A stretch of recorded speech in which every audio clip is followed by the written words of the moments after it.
Good evening everyone, welcome back to a mini blog. রোজ রোজ সকালবেলা উঠে এক চিন্তা কিয়ানকে কি খাবার দেওয়া যায়। সকালে কোনো দিন দুধ রুটি বা কোনো দিন দুধ কর্নফ্লেক্স খেয়ে ও স্কুল যায়। আর টিফিনে আমি এমন কিছু দিই যেটা যেন ও পুরোপুরি কমপ্লিট করে খেতে পারে, এরকম খাবার দিই। তো কোনো দিন নর্মাল সুজি বানিয়ে দিই, তো আজকে ভাবলাম যে একটু ঝাল সুজি বানিয়ে দিই। তো ঝাল মানে একটু নোনতা, ও তো আর লঙ্কার ঝালটা খাবে না। তো সুজিটাকে ঘি দিয়ে হালকা ভেজে আমি বাটিতে তুলে রেখেছি। তারপরে ওই কড়াইয়ের মধ্যে দিয়ে দিলাম একটু সাদা তেল আর অল্প ঘি, আর তার মধ্যে ক্যাপসিকাম আর ফুলকপি কেটে দিয়েছিলাম, আর গাজরটাকে গ্রেট করে দিয়েছিলাম, আর তার সাথে দিয়েছিলাম নুন এবং হলুদ।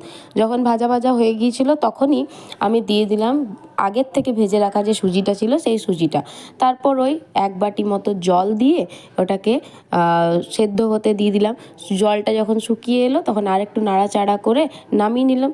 তৈরি সুজির উপমা। এই রকম টিফিনের আইডিয়া পেতে চ্যানেলটাকে সাবস্ক্রাইব করো।